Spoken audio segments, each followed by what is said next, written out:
de prier. C'est ça? Ah, tu veux que je prie? Oui, recommande notre réunion au Seigneur. OK. Alors, Père Céleste, on vient devant toi. On te remercie pour cette belle journée. Tu nous donnes d'être en vie. Et on te remercie pour ceux d'entre nous qui avons, en plus de la vie, la santé. On se réjouit, Seigneur Dieu, parce qu'il y a un peu plus de 2000 ans, tu es venu au monde, tu es venu parmi nous. Tu es descendu de ton trône pour venir sauver tes enfants. C'est phénoménal ce que tu as fait. Et on va être reconnaissant jusqu'à ce qu'on soit à tes côtés. En tout cas, moi, je vais être reconnaissante, là, c'est sûr. Alors, on te remet cette réunion. On te demande de bénir les conversations et puis on te demande que ton Saint-Esprit soit parmi nous au centre de cette rencontre. Dans le puissant nom de Jésus, j'ai prié. Amen. Amen. Amen. Merci. Que le Seigneur, notre Seigneur Jésus, soit béni. Tel que nous avons laissé le message sur le groupe, nous allons poursuivre notre enseignement avec le sous-thème qu'on a vu la dernière fois, qui était intitulé « La manifestation du don de l'Esprit sur les croyants ». On a souligné profondément ce que cela voulait dire et nous sommes arrivés à ce niveau où nous devons parler aujourd'hui cette différence qu'il y a entre le don de l'esprit et les dons spirituels. Mais avant cela, je vais d'abord résumer ce que nous avons appris dimanche dernier sur la manifestation du don de l'esprit sur les croyants. Donc, notre texte, notre référence principale était Matthieu chapitre 3 au verset 11 qui nous fait savoir que Jean-Baptiste avait dit à tous ceux qui venaient se faire baptiser, il leur a dit, moi je vous baptise d'eau, mais il y a celui qui vient après moi, lui, il vous baptisera de l'Esprit Saint et du feu. Donc, qu'est-ce que cela veut dire lorsque Jean-Baptiste dit « Il vous baptisera du Saint-Esprit et du feu ». Et cela nous a fait comprendre que c'est ce que la Bible appelle le don de l'Esprit. Donc, Jean-Baptiste voulait dire ici que Jésus qui arrive après moi, lui, il va vous remplir de son esprit et de sa puissance. Parce que c'est l'Esprit Saint qui est le don et le feu, c'est la puissance de l'Esprit Saint. Donc, il nous a donc été enseigné que cette manifestation du don de l'Esprit Saint se manifeste en deux volets. Le premier volet, c'est lorsque le Saint-Esprit vient habiter l'esprit du croyant pour confirmer la nouvelle naissance de ce croyant. En d'autres termes, c'est lorsque le Saint-Esprit vient attester que ce chrétien ou ce croyant appartient désormais à Dieu. Donc, c'est le premier volet. On peut encore dire que c'est lorsque le chrétien reçoit le Saint-Esprit. C'est la première manifestation du don de l'Esprit Saint. Et maintenant, la deuxième manifestation, dans le deuxième volet, c'est lorsque le Saint-Esprit remplit le chrétien ou le croyant avec sa puissance pour le consacrer à un ministère particulier. Donc, en d'autres termes, on peut dire que c'est lorsque le Saint-Esprit, le don de l'Esprit Saint, est aussi lorsque le Saint-Esprit fait le choix d'un chrétien pour l'envoyer à son service. Parce que pour envoyer un croyant ou un chrétien à son service, le Saint-Esprit doit le remplir de sa puissance, selon l'œuvre qu'il l'envoie accomplir. On a pris même l'exemple de notre Seigneur Jésus-Christ sur Luc chapitre 4, à partir du verset 18 au verset 19. On a pris également l'exemple de Moïse Même si à l'époque de Moïse, il y avait pas, le Saint-Esprit n'habitait pas les croyants, mais néanmoins, le Saint-Esprit venait les utiliser à un moment donné et il repartait. Donc, Moïse également a reçu l'Esprit, a reçu un ministère du Saint-Esprit. Lorsque Dieu lui dit, entre le lieu où tu es, c'est un lieu saint. Lorsqu'il voyait le buisson qui était enflammé de feu, mais qui ne se consumait pas, le buisson ici est le symbole du Saint-Esprit et le feu est la manifestation de la puissance du Saint-Esprit. Donc, Moïse était dans la présence de Dieu qui le remplissait du Saint-Esprit pour la mission dont Moïse avait à accomplir. Et cette mission, c'est ce qu'on appelle un ministère. Donc, il avait pour ministère d'aller délivrer les enfants d'Israël en Égypte. Amen. Donc, on a vu également l'exemple des apôtres lors de la Pentecôte. Dans Actes chapitre 2, au verset 1 à 4, comment les langues de feu sont descendues sur eux. Donc, le Saint-Esprit est descendu sur eux sous la forme d'un feu.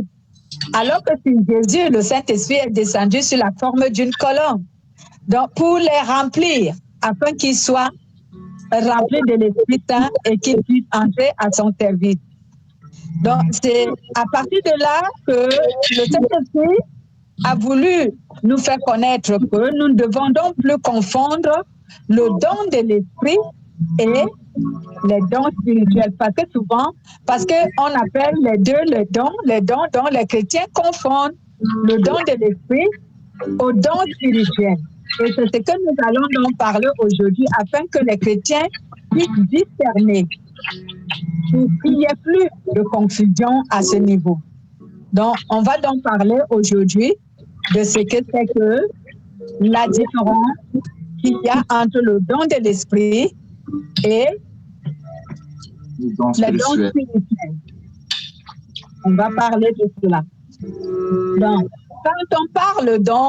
quand on parle du don de l'Esprit, on doit se référer d'abord à partir de Jean chapitre 14, versets 16 à 17, lorsque Jésus nous promet de nous donner l'Esprit Saint. Donc, en d'autres termes, lorsque Jésus promet de nous donner le Saint-Esprit.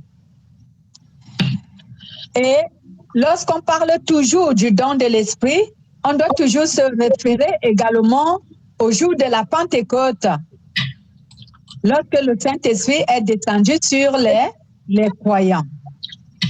Donc, quelle est donc la différence entre les deux, entre le don de l'Esprit et les dons spirituels?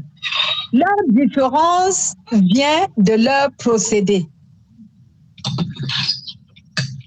La différence entre le don de l'Esprit et le don spirituel vient de leur procédé. Cela veut dire que leur différence vient de la méthode de leur fonctionnement. Donc, c'est à partir de leur méthode de fonctionnement qu'il y a une différence. Mais que ce soit le don de l'Esprit, que ce soit les dons spirituels, tout cela est l'œuvre du Saint-Esprit. Amen. Tout cela est l'œuvre du Saint-Esprit. Que ce soit le don de l'Esprit, le Saint-Esprit venant sur un chrétien, ou le Saint-Esprit attribuant à un chrétien un ministère, ou alors le Saint-Esprit donnant un talent à un chrétien, tout cela est l'œuvre du Saint-Esprit. Mais leur différence ne se trouve que sur leur méthode de fonctionnement. Ce n'est qu'à partir de ce niveau qu'il y a la différence. Donc, quelle est donc la différence? On va parler de ça clairement dans la profondeur. Donc, lorsqu'on parle du don de l'Esprit, on fait donc allusion quand l'Esprit Saint arrive ou lorsque l'Esprit Saint incarne, si je peux utiliser ce mot incarner, lorsque l'Esprit Saint incarne le corps du chrétien.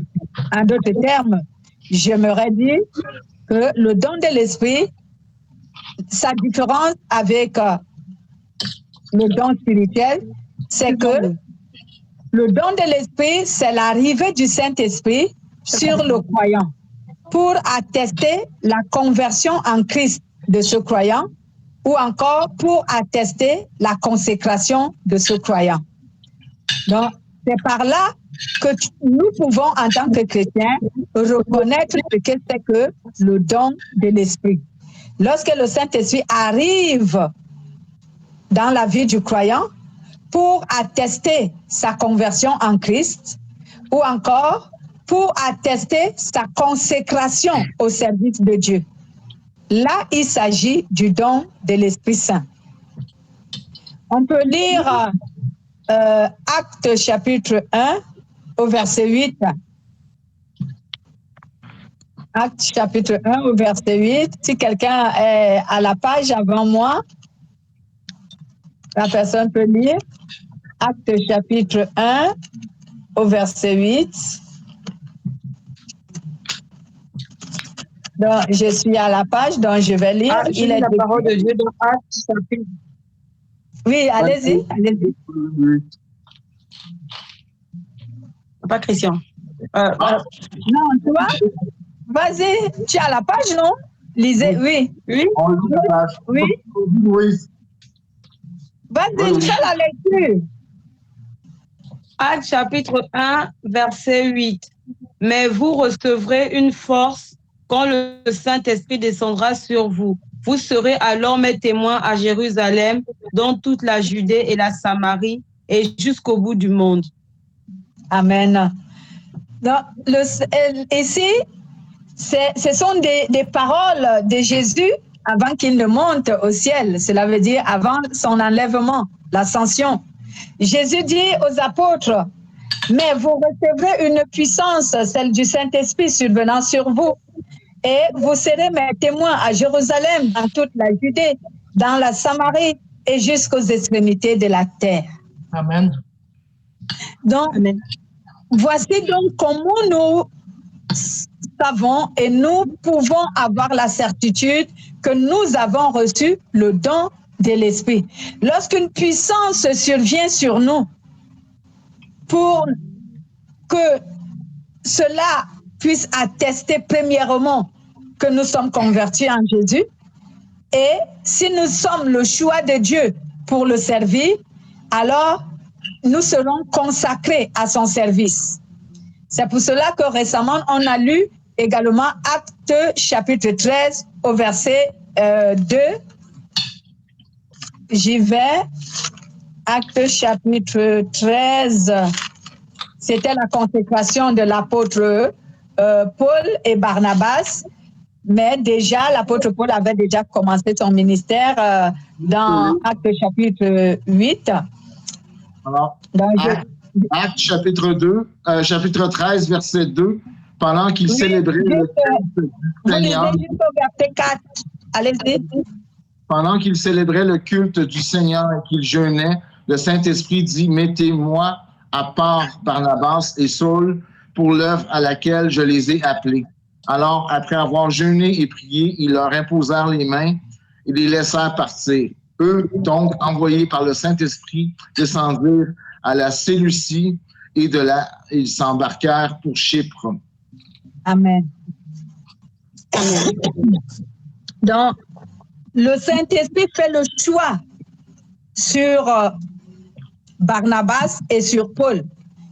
Il dit à tous ceux qui étaient dans l'assemblée ce jour-là, en pleine réunion, en plein jeûne et prière, il a dit, mettez-moi Saul et Barnabas à part pour l'œuvre dont je les ai appelés. Donc, je les envoie à mon service. Donc, ici, l'imposition des mains était une consécration. Mais le Saint-Esprit les avait déjà consacrés. Donc, l'imposition de mains n'est qu'un symbole. Parce que quand le Saint-Esprit t'a choisi, quand tu as imposé les mains ou pas, tu es déjà consacré. Amen. Je prends la parole de Dieu qui atteste cela dans le livre de Jérémie. Lorsque Jérémie, Dieu l'envoie auprès du roi pour qu'il aille annoncer au roi sa volonté. Jérémie avait peur, il dit, moi je suis qu'un jeune enfant, je ne peux pas partir voir le roi. Dieu lui dit, ne me dis pas que tu es un enfant parce que avant même que tu ne sois conçu du ventre de ta mère, je t'avais déjà choisi et je t'avais établi mon prophète. Donc, quand le Saint-Esprit porte le choix sur nous, sur l'un des croyants, tu es déjà consacré, même s'il n'y a pas eu d'imposition des mains. Il y a également une tradition aujourd'hui qui se passe dans des églises parce que lorsque tu dois devenir un serviteur de Dieu, il faut forcément que les anciens t'imposent les mains. Je ne suis pas contre cela, j'approuve. Mais il n'est pas forcément dit que c'est lorsque les anciens t'ont imposé les mains que tu peux servir Dieu. Quand le Saint-Esprit a porté son choix sur toi, c'est lui qui te consacre, ce ne sont pas des humains. Amen. C'est lui, le Saint-Esprit, qui te consacre. Pour les humains, c'est juste pour honorer les anciens et les disciplines de nos communautés. Parce que dans chaque communauté, il y a des disciplines. Et Dieu approuve, lorsque cela n'est pas l'œuvre d'un péché, Dieu approuve. Voilà. Donc Dieu approuve qu'on impose les mains à celui qu'on consacre. Si l'œuvre est vraiment de Dieu, Dieu l'approuve. Mais même si on ne t'impose pas les mains, si le Saint-Esprit a fait le choix, il t'a choisi comme son serviteur, même si on ne t'a pas imposé les mains par les anciens, tu es consacré. Je prends un exemple. Il y a un monsieur qui évangélisait et il chassait les démons au nom de Jésus-Christ. Alors, les disciples de Jésus l'ont rencontré. Et ils se sont dit, mais celui-là, on ne le connaît pas. Comment il peut prêcher? Comment il peut chasser les démons au nom de notre Seigneur Jésus-Christ? Il ne marche pas avec nous. Vous voyez, la tradition des humains. Alors, ils sont allés voir Jésus et ils lui ont dit, on a rencontré quelqu'un. Il chasse les démons en ton nom. Il parle en ton nom. Voudrais-tu qu'on lui demande d'arrêter? Jésus leur dit, mais vous ne comprenez rien. Et si quelqu'un prêche ou chasse les démons en mon nom, c'est qu'il est pour moi. Pourquoi deviez-vous aller lui demander d'arrêter? En quelque sorte, Jésus voulait leur dire qu'il n'est pas forcément dit que quelqu'un doit être avec les anciens pour qu'il soit établi au service de Dieu. Mais si le Saint-Esprit a porté son choix sur une personne, peu importe que les anciens l'ont imposé les mains ou pas, le Saint-Esprit l'a choisi et c'est lui qui le remplit. Je prenais tout à l'heure l'exemple de Moïse. Qui a imposé les mains à Moïse pour qu'il aille au service de Dieu? Personne. Mais Dieu l'avait déjà oint. Amen. Dieu l'avait déjà oint. Il n'est pas dit forcément qu'il faut qu'un ancien t'impose les mains. Parce que c'est cela, la doctrine aujourd'hui. Il ne faut pas qu'on soit dogmatique au point de ne pas réfléchir selon la parole de Dieu, au point de ne pas penser à la lumière de la parole de Dieu. Ce n'est pas pareil, c'est Dieu qui décide. Lorsqu'il veut que tu passes par un ancien, tu passeras par un ancien. Lorsqu'il veut que tu passes directement par ta propre main, tu passeras par sa propre main. Mais c'est la même onction. C'est le Saint-Esprit qui donne, c'est l'œuvre du Saint-Esprit. Si on dit aujourd'hui, est-ce que David était différent de Moïse? Non, les deux ont été choisis par Dieu.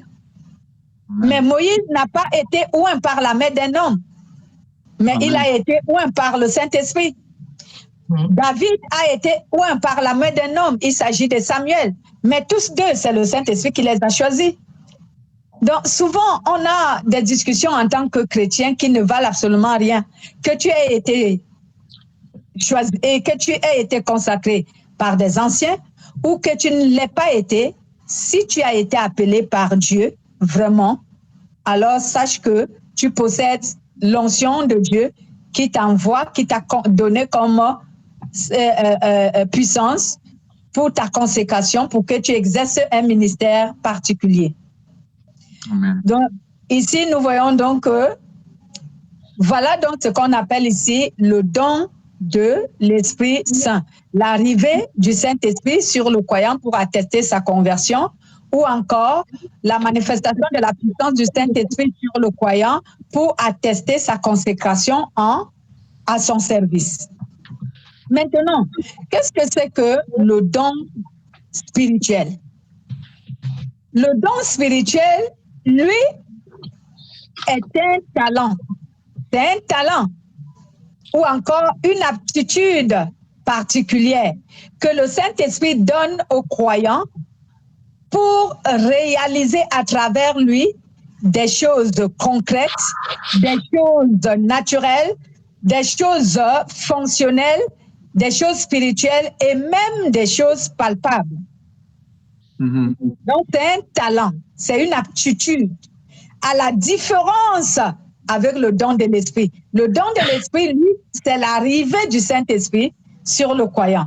Alors que le don spirituel, lui, c'est un talent, c'est une aptitude que le Saint-Esprit donne aux croyants pour qu'il réalise à travers lui des choses concrètes, naturelles, fonctionnelles, spirituelles et même palpables. Pourquoi je dis pour réaliser à travers lui? C'est qu'en fait, le Saint-Esprit donne le don, le talent, l'aptitude à un croyant. Mais le croyant ne peut pas exercer ce talent sans l'apport du Saint-Esprit. Il ne peut pas. Pour que le croyant exerce le don que le Saint-Esprit lui donne, il faut qu'il soit en accord avec le Saint-Esprit. Voilà pourquoi vous voyez souvent que lorsque certains chrétiens pervertissent le don que le Saint-Esprit leur a donné, ce don n'est plus fonctionnel parce que le Saint-Esprit n'est pas avec eux. Parce que le Saint-Esprit n'approuve pas ce qu'ils font. Donc, lorsque le Saint-Esprit te donne un don, ce don-là, c'est lui-même, le Saint-Esprit, qui l'exerce à travers toi. Donc, c'est lui, le Saint-Esprit, qui exerce le don qu'il t'a donné à travers toi. Pourquoi?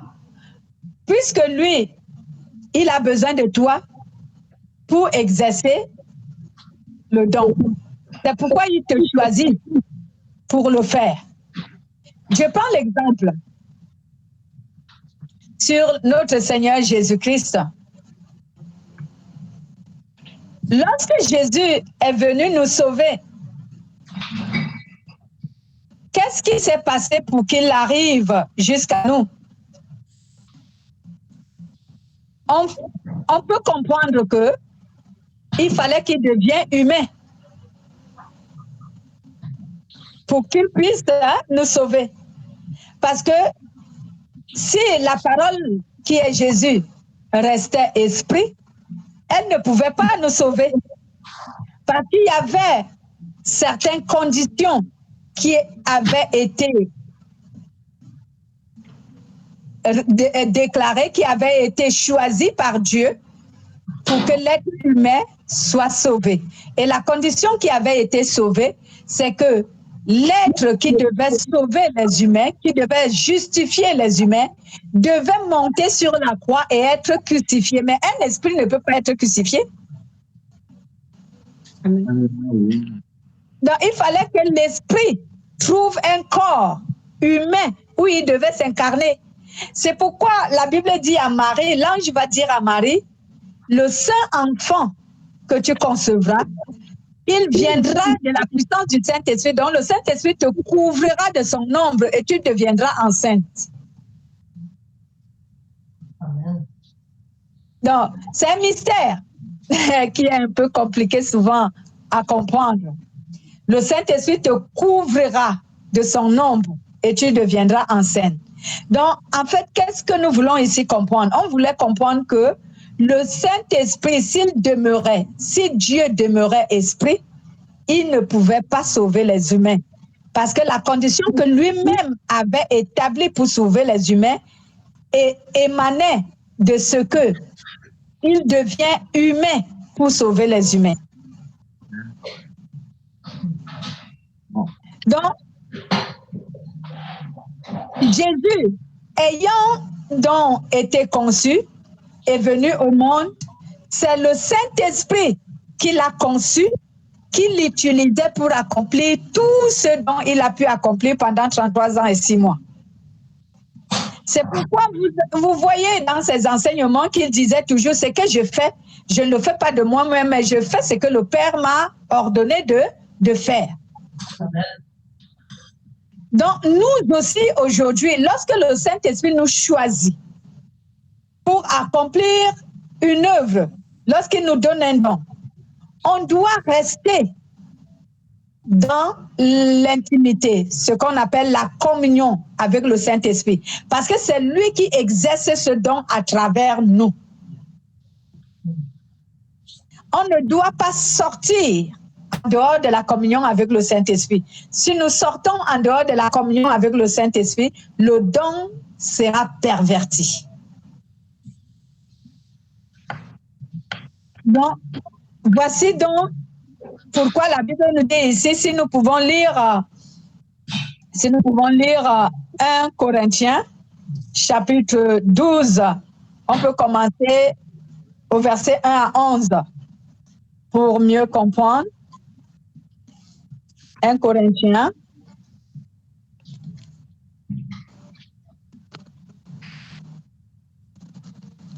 Oui. 1 Corinthiens chapitre 12, verset 1 à 11.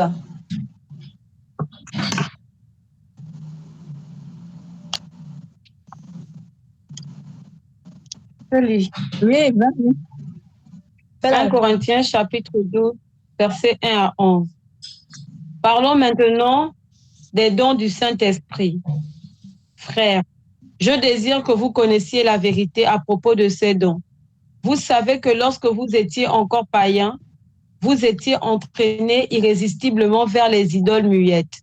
C'est pourquoi je tiens à vous l'affirmer. Aucun être guidé par l'Esprit de Dieu ne peut s'écrier « Maudit soit Jésus ». Et personne ne peut déclarer « Jésus est le Seigneur » s'il n'est pas guidé par le Saint-Esprit. Il y a diverses sortes de dons spirituels, mais c'est le même Esprit qui les accorde. Il y a diverses façons de servir, mais c'est le même Seigneur que l'on sert. Il y a diverses activités, mais c'est le même Dieu qui les produit toutes en nous. En chacun, l'Esprit Saint se manifeste par un don pour le bien de tous. L'Esprit donne à l'un de parler selon la sagesse et à un autre, le même Esprit donne de parler selon la connaissance. Ce seul et même Esprit donne à l'un une foi exceptionnelle et à un autre le pouvoir de guérir les malades. L'Esprit accorde à l'un de pouvoir accomplir des miracles, à un autre le don de transmettre des messages reçus de Dieu, à un autre encore la capacité de distinguer les faux esprits du véritable esprit. À l'un, il donne la possibilité de parler en des langues inconnues et à un autre la possibilité d'interpréter ces langues. C'est le seul et même esprit qui produit tout cela. Il accorde à chacun un don différent comme il le veut. Amen. Il accorde à chacun un don différent comme il le veut. Donc, le Saint-Esprit est donc celui qui nous accorde des dons. Et nous ne pouvons pas l'écarter dans l'exercice de ces dons. Nous ne pouvons pas l'écarter. C'est pourquoi, lorsque tu as reçu un don de la part du Saint-Esprit, tu dois demeurer en communion avec lui pour l'exercice de ce don. Dans le cas contraire, ton don sera perverti. Et qu'est-ce qui pervertit le don? C'est l'absence du Saint-Esprit. Et l'absence du Saint-Esprit, c'est quoi? C'est le péché.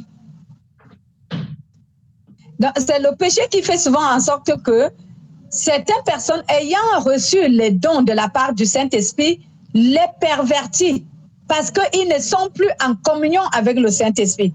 Comment être en communion avec le Saint-Esprit? Je vais prendre un exemple. Jésus dit aux apôtres, vous avez reçu, autant pour moi, vous avez reçu gratuitement, donné gratuitement. Amen. Vous avez reçu gratuitement, donné gratuitement. Lorsque Jésus envoie les apôtres au-devant de lui 2 à 2, il leur dit, allez partout, prêchez la parole de Dieu, guérissez les malades, chassez les esprits méchants et confessez la vie. Donc, et Jésus leur dit, vous avez reçu gratuitement, donnez gratuitement. Amen. Mais maintenant, certaines personnes ayant reçu le don de Dieu, ils ne donnent plus gratuitement. Ils vendent. Ils vendent. Ils vendent le service de Dieu. À ce moment, tu pervertis le don. Donc, tu n'es plus en communion avec le Saint-Esprit. Parce qu'il t'a été dit, est-ce que tu as payé ce don? Tu ne l'as pas payé. On te l'a donné gratuitement. Et on te dit également, exerce-le gratuitement sans imposer un gain. N'impose pas un gain. Mais il arrive maintenant que certains ayant reçu des dons, ils le vendent. Ils vendent le service de ce don. Et nous, je ne peux pas entrer dans les détails. Nous tous, nous comprenons ce que je veux dire. À ce moment précis, si tu commences à vendre les services du don que tu as reçu, tu pervertiras ce don.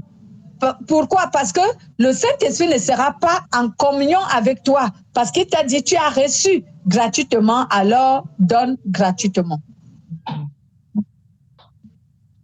Aujourd'hui, nous voyons, si je peux donner un exemple, nous voyons des gens, des serviteurs, je ne sais pas s'ils sont de Dieu ou ils ne le sont pas, je ne peux pas le certifier, qui un croyant, un fidèle de l'Église vient le voir et il expose sa situation qui est compliquée ou difficile. Et ce dernier va lui dire, d'ailleurs, avant de le rencontrer, tu vas d'abord payer une audience pour le rencontrer. Et secondo, avant de passer de recevoir son conseil ou une prière, il va te dire que on va faire un travail spirituel pour cette situation. Et il faut que tu apportes une offrande. Ils appellent ça l'offrande. Mais Jésus a dit, allez partout, prêchez la parole, guérissez les malades, chassez les démons, annoncez la bonne nouvelle. Il n'a pas dit que derrière, avant cela, il faut d'abord que vous soyez payé avant de le faire. Il ne l'a pas dit. Mais certains le font aujourd'hui. Ils font payer le service du don de Dieu. De toute fois que tu commences à payer le don du service de Dieu, tu pervertis déjà le don. Ouais. Donc, le Saint-Esprit ne sera plus avec toi. Tu ne seras plus en communion avec lui. Voici pourquoi aujourd'hui, certains serviteurs de Dieu ou servantes de Dieu ne sont plus en communion avec le Saint-Esprit. Ce qu'ils font, ce n'est qu'une mise en scène. Le Saint-Esprit n'y est pas. Ce sont des mises en scène. Parce qu'ils ont perverti le don et que le Saint-Esprit les a donnés en faisant quoi? En vendant les services de Dieu. En échange d'un gain, en échange de l'argent. Et lorsque tu le fais, tu pervertis le don. Il y a plusieurs manières de pervertir le don. Lorsque tu mens, lorsque tu pêches, lorsque tu pratiques le don, pas comme le Saint-Esprit te l'a ordonné, mais que tu le pervertis de manière à ce que tu puisses séduire les gens, là aussi tu pervertis le don. Parce qu'aujourd'hui, il y a des serviteurs de Dieu et des servantes de Dieu qui sont devenus des stars, comme si elles étaient des mondaines. Amen.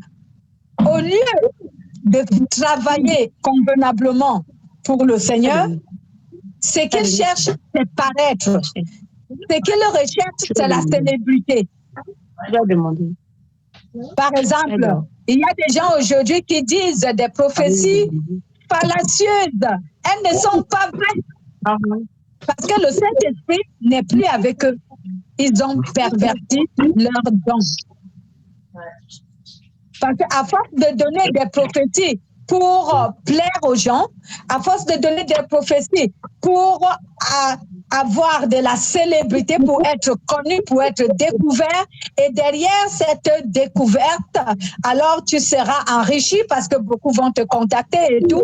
Tu ne le fais pas pour annoncer la volonté de Dieu aux hommes, pour les amener à changer, pour les amener à se convertir, pour les amener à se repentir, mais tu le fais juste parce que tu veux être connu toi.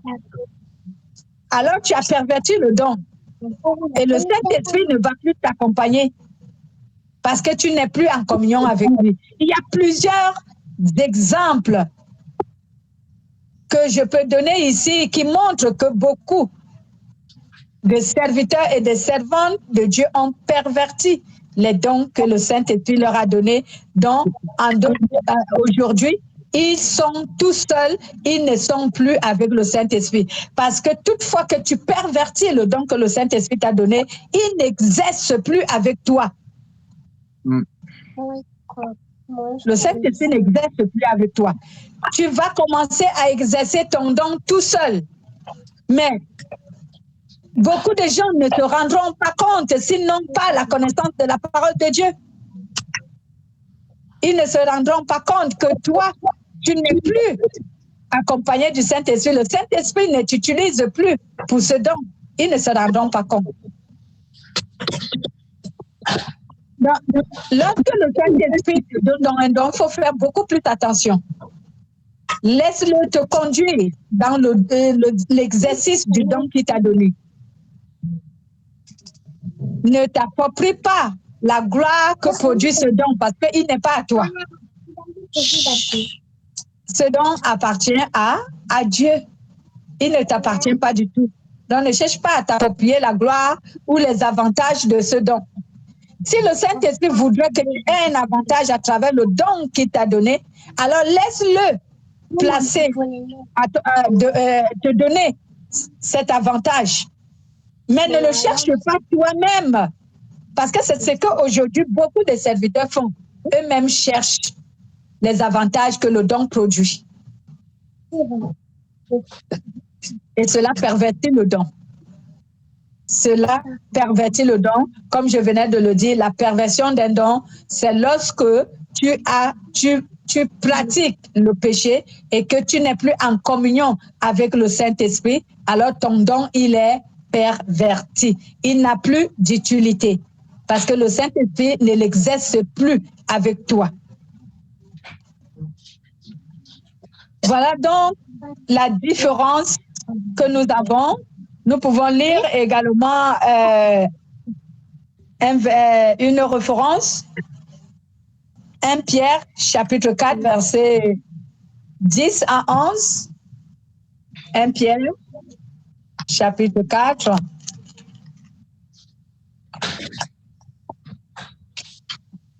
« 10 à 11. » Oui, verset 10 à 11.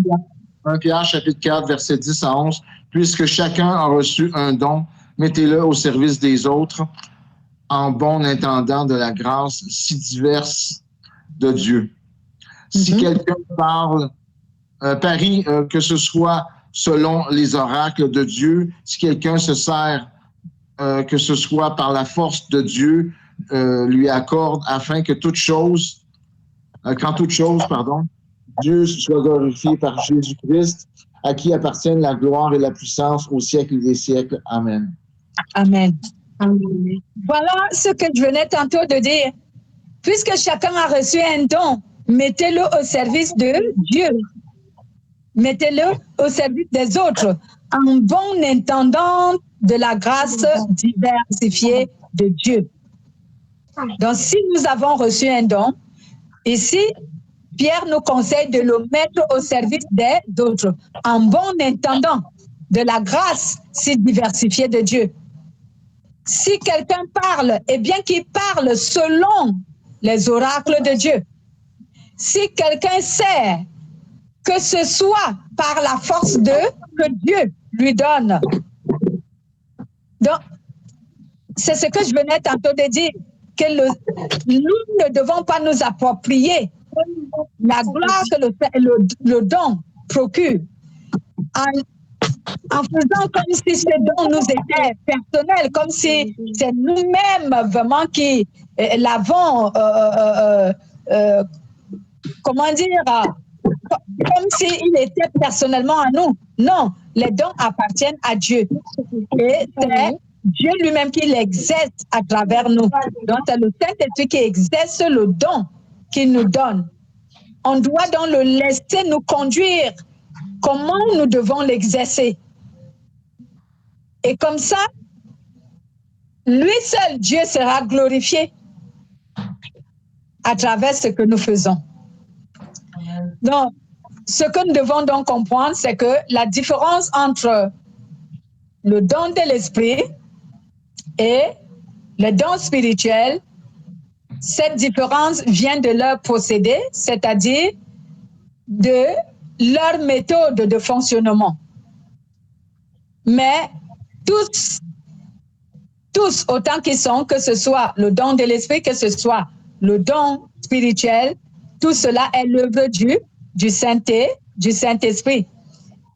Et que lorsqu'il faut donc exercer un don spirituel, c'est le Saint-Esprit qui doit l'exercer en nous. Ce n'est pas à nous de s'approprier de cela, de ce talent, comme s'il était à nous personnellement. Non, le talent nous a été donné. Je peux dire, même un autre mot, je peux utiliser un autre mot, le talent nous a été prêté par Dieu. Et même dans ce prêt, c'est lui qui l'utilise également.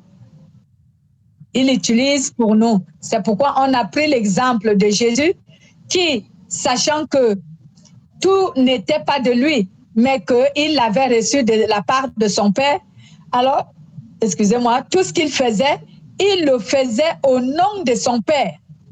Et il respectait ce que son Père lui donnait comme ordre, comme recommandation.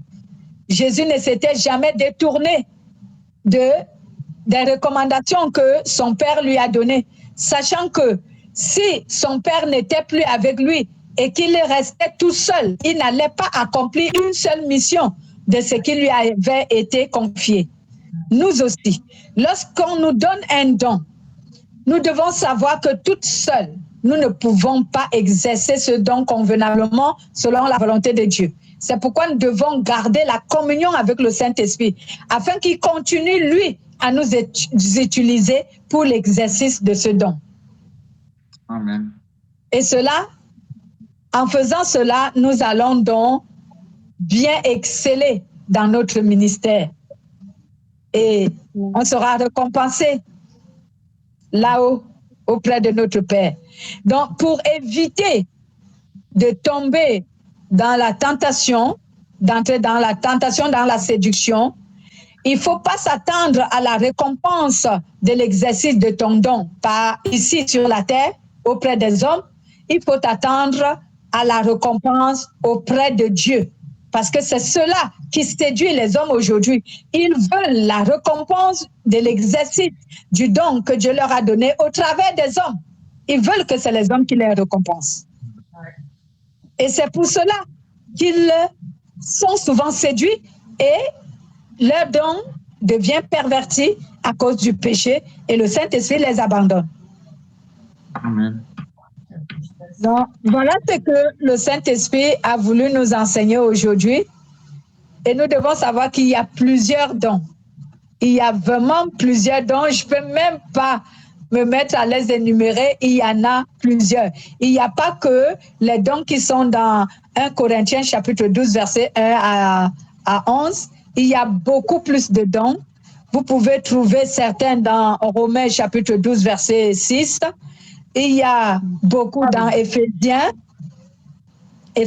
chapitre 4, c'est ça, Éphésiens chapitre 4, au verset 11 à 12. Il y a beaucoup de dons en fait.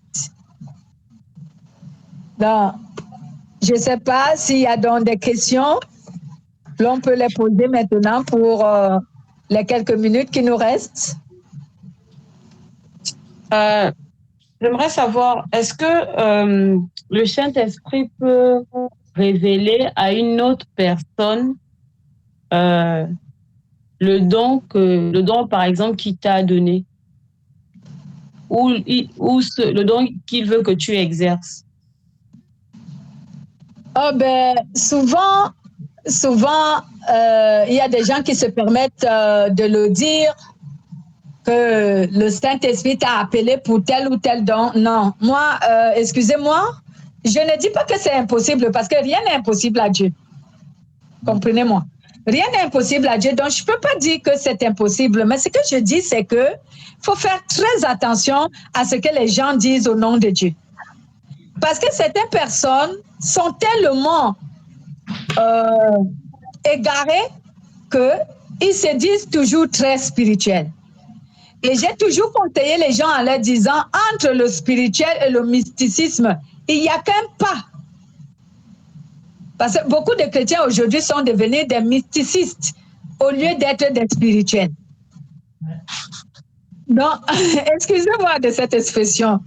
Donc, moi, ce dont je préfère vous conseiller, c'est que laissez le Saint-Esprit lui-même manifester un don en vous. Si le Saint-Esprit vous a donné un don, lui-même, il va le manifester en vous et vous allez le réaliser parce que ce don va se mettre en action en vous et vous vous rendrez compte par vous-même que de laisser quelqu'un vous dire voici le don que le Saint-Esprit vous a donné parce que moi, ça me fait un peu peur. Ça peut ne pas être vrai. Ouais. C'est pour cela que beaucoup de chrétiens aujourd'hui sont dans l'erreur parce qu'on leur a fait connaître avec ces gens-là, soi-disant spirituels, moi, j'ai vu, le Saint-Esprit t'a donné tel don, mais toi-même, au-dedans de toi, tu ne te sens pas capable d'exercer ce don. Tu as même du mal à faire ce qu'on te dit. Lorsque le Saint-Esprit te donne un don, tu ne rencontres aucune difficulté à l'exercer parce que c'est le Saint-Esprit qui l'exerce au travers de toi. C'est le Saint-Esprit qui exerce ce don à travers toi. Comment tu vas ressentir la difficulté de l'exercer? Je prends un témoignage. Le premier jour que j'ai prêché et que le Saint-Esprit m'a attesté qu'il m'a mis dans l'enseignement, on était, je crois, au nombre de 4. On avait fait une veillée de prière un samedi. On était un groupe de personnes qui prions dans la même église et on a fait un jeûne de prière individuel. On a pris 4 personnes, on a fait un jeûne individuel en groupe de 4. Et ce jour-là, c'était samedi jusqu'au... On a dormi en prière jusqu'à dimanche. Et mes sœurs chrétiennes qui étaient avec moi, le groupe m'a dit, on est même en retard, on ne peut même plus aller à l'église. Bon, on va s'excuser auprès des leaders, mais faisons notre culte ici. Et une maman m'a pointé du doigt, elle m'a dit, Madeleine, tu dois prêcher, sors-nous une parole, un enseignement que tu dois prêcher. Oh. Je lui ai dit, OK, je ne m'étais pas préparée. Comme on dit souvent, j'ai ouvert la Bible en désordre et je suis tombée sur l'évangile de Luc. Je crois que c'était Luc chapitre 12 et j'ai prêché, j'ai enseigné comme si je l'avais préparé alors que je ne m'étais pas préparée du tout. Et à partir de là, moi-même, je me suis rendu compte quelle est la facilité que j'avais à comprendre la parole de Dieu et à l'interpréter aux autres. Amen. Amen. Et à partir de là, j'ai su que j'étais appelée pour enseigner en dehors des autres signes qui ont été montrés parce qu'il y a eu beaucoup de signes que le Saint-Esprit m'a montré bien avant que je prêche même pour la première fois ce jour-là. Donc, ne laisse pas quelqu'un te dire que voici le don que le Saint-Esprit a choisi pour toi. Non, c'est trop risqué. Tu risques de te perdre. Laisse le don se manifester. Si le Saint-Esprit t'a donné un don, forcément, il va le manifester en toi. Et tu te rendras compte. Et tout le monde même te rendra compte. Ouais. C'est ce que je peux conseiller. Voilà. En parlant, par exemple, du don de guérison, est-ce que les gens aujourd'hui ne se trompent pas? Bon, est-ce que certains ne se trompent pas ou bien ne se trompent pas parce qu'en fait, quand on leur donne le don de... peut-être quand le Saint-Esprit vient leur dire, parler du don de guérison, est-ce que le don de guérison consiste simplement à soigner les malades ou cela également englobe le fait de réparer des vies, de réparer des couples, de ramener à la vie des personnes qui étaient mortes spirituellement. Est-ce que le don de guérison n'englobe pas également cet aspect-là? Merci pour la question, c'est une belle question. Déjà, c'est vrai ce que vous venez de dire. Le don de guérison n'est pas seulement guérir ceux qui sont malades dans leur chair. Mais le don de guérison englobe tout ce que vous avez dit. C'est que tu ramènes la vie là où il y avait la mort.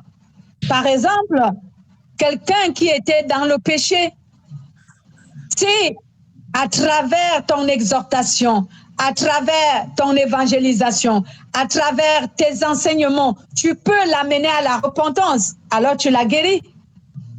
Amen. Quelque part dans la parole de Dieu, je cite, lisez un peu Jacques chapitre 19, pardon, excusez-moi, Jacques chapitre 5 au verset 19 à 20.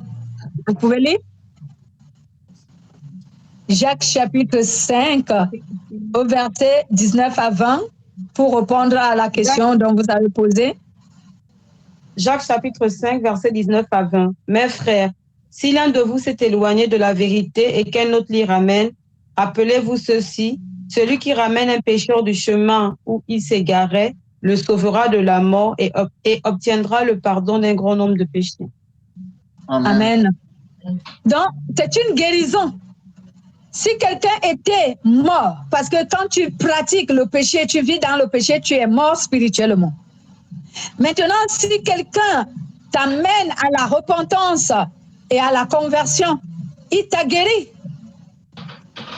Amen. Il t'a guéri. Amen. Et quand nous lisons même le livre de Chroniques, je ne sais pas si c'est 2 Chroniques ou 1 Chronique, où Dieu nous parle et dit: si mon peuple sur lequel mon nom est invoqué prie et se repent de leurs péchés, le Seigneur le dit dans cela. Oui, c'est le livre de 2 Chroniques au chapitre 7, verset 14. Je vais lire, c'est dans l'Ancien Testament. Il est écrit: si mon peuple sur qui est invoqué mon nom s'humilie, prie et recherche ma face, s'il revient de ses mauvaises voies, moi, je l'écouterai des cieux. Je lui pardonnerai son péché et je le guérirai.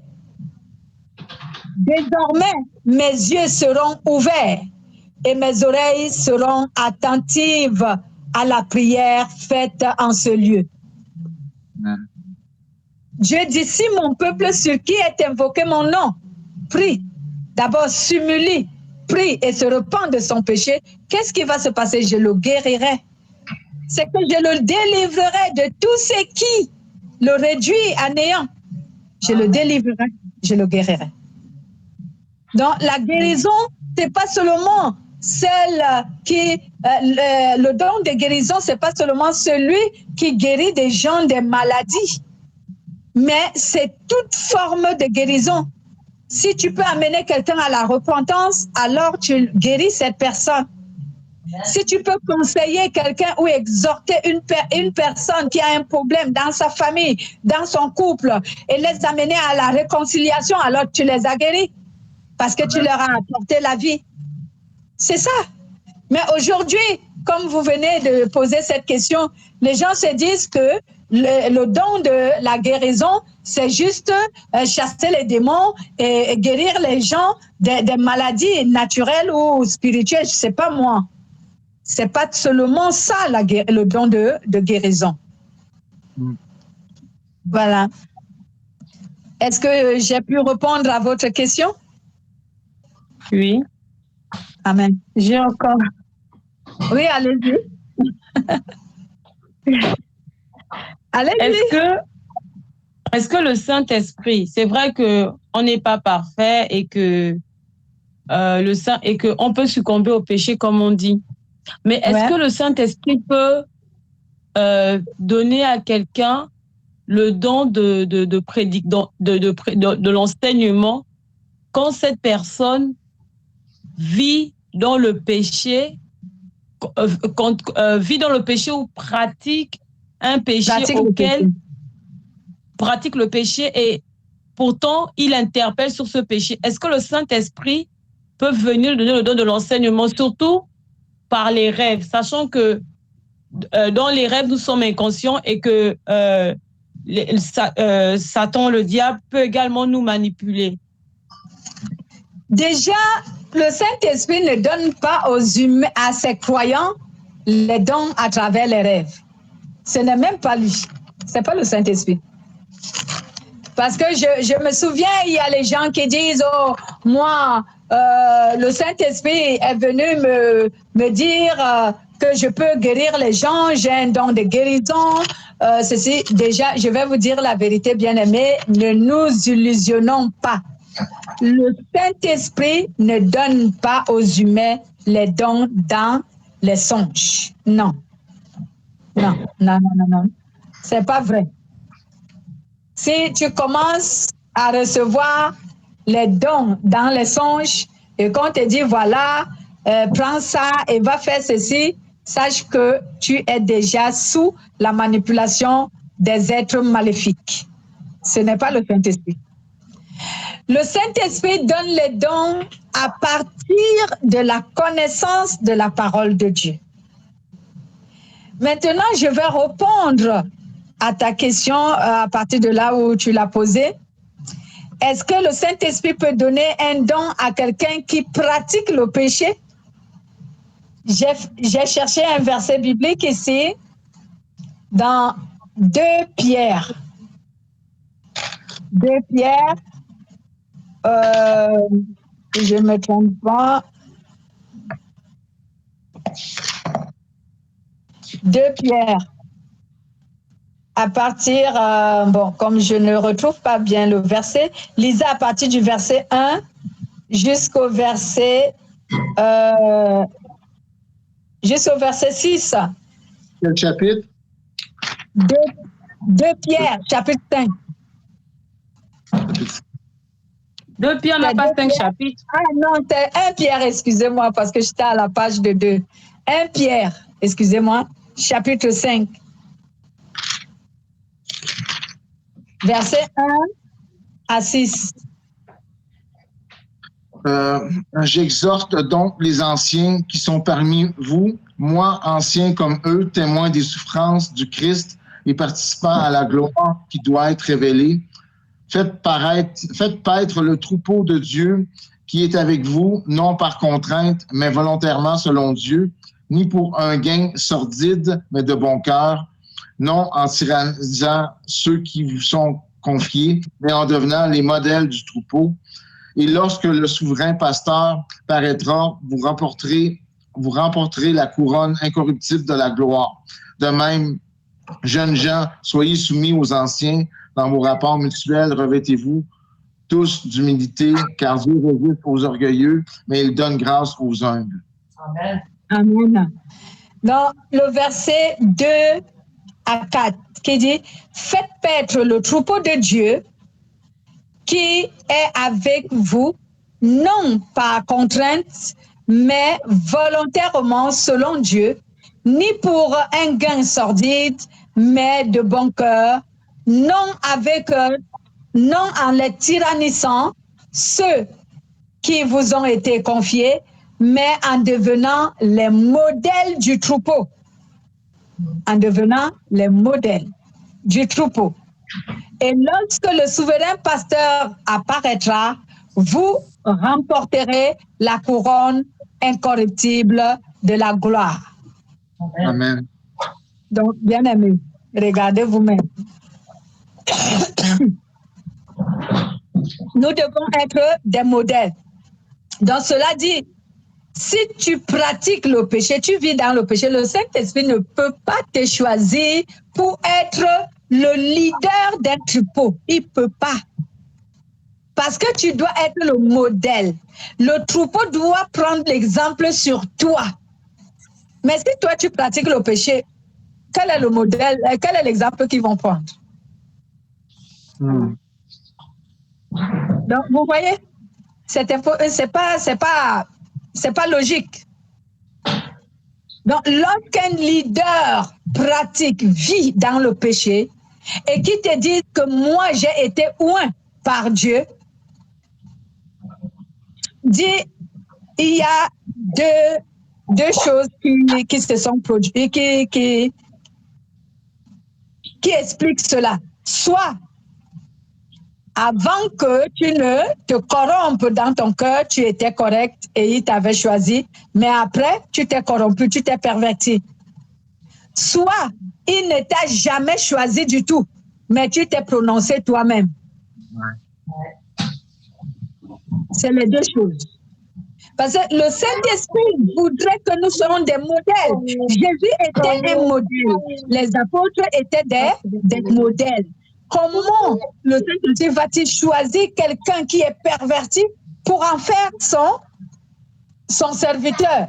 Quel est l'exemple qu'il va donner aux fidèles? Il ne sera pas un bon modèle pour eux. Au lieu de les conduire à Dieu, il va les conduire directement en enfer. Donc, le Saint-Esprit ne peut pas le choisir. Amen. Il ne peut pas le choisir. Non, déjà, retenez que le Saint-Esprit ne nous donne pas les dons dans les rêves. Le Saint-Esprit nous donne les dons à partir de la parole que nous recevons. Si tu es appelé à enseigner, un moment va arriver où le Saint-Esprit va susciter en toi le désir de connaître la parole de Dieu. Et tu vas commencer à la lire, à méditer la parole jour et nuit. Et toi-même, tu ne comprendras rien. Par exemple, toi qui as posé la question, tu m'as vu quand j'ai commencé. J'avais toujours le désir de lire la parole de Dieu. J'ai lu 3 fois la Bible, de la Genèse à l'Apocalypse, 3 fois. Amen. Et moi-même, je ne savais pas d'où me venait cette force. Personnellement, je ne pouvais pas le faire. Mais le Saint-Esprit a mis cette force, ce désir, cette volonté, cette disposition en moi. Et je l'ai fait. Donc, si tu ne connais pas la parole de Dieu, qu'est-ce que tu vas enseigner aux gens? Tu ne la connais pas. Tu vas les enseigner quoi? Tu vas les prêcher quoi? Donc, les dons que le Saint-Esprit nous donne, parce que même si, comme elle venait de poser la question tout à l'heure, même si c'est un don de guérison, tu dois connaître la parole de Dieu. Sinon, tu vas commettre des erreurs. Amen. Tous les dons que le Saint-Esprit nous donne, il nous les donne à la lumière de la parole de Dieu. On doit toujours connaître la parole de Dieu. Si tu ne connais pas la parole de Dieu et tu as un don, tu vas le pervertir et tu vas commettre beaucoup d'erreurs. Il n'est pas dit qu'on ne peut pas commettre des erreurs, mais il y a des erreurs qui sont difficiles à réparer. Ouais. Et un chrétien qui n'est pas vraiment détenteur de la parole de Dieu et qui se prononce à servir Dieu sans que Dieu ne l'ait appelé, commet des erreurs difficiles à corriger. Difficiles. Amen. Amen. Voilà, c'est bon? J'ai répondu à ta question? Oui, c'est bon. D'autres questions, Nibo? Gloire à Dieu. Il n'y a plus d'autres questions. Nous pouvons nous arrêter s'il n'y a plus d'autres questions. Merci. Merci. Prions-nous. Bonne soirée à tous. On va remercier le Seigneur et on va s'arrêter. Éternel Dieu Tout-Puissant, nous te rendons toute la gloire et la reconnaissance. Merci de nous avoir encore enseigné aujourd'hui. Merci pour tout ce que tu nous as donné comme explication, édification. Seigneur, que cette parole soit puissante au-dedans de nous et même en faveur de tous ceux qui vont écouter cette parole dans le monde, qu'elle réponde à leurs questions, qu'elle assagisse encore plusieurs, qu'elle amène à la repentance et à la conversion beaucoup plus, qu'elle produise les miracles dans la vie de beaucoup et qu'elle soit une lumière qui éclaire les sentiers des pas de tous ceux qui l'écoutent et qui la liront. À toi seul revient la gloire pour tout ce que cette parole va produire. Merci Seigneur Jésus. Amen. Amen et amen. Amen. Amen. Et bonne soirée. Bonne soirée à tous. Merci. Soyez bénis.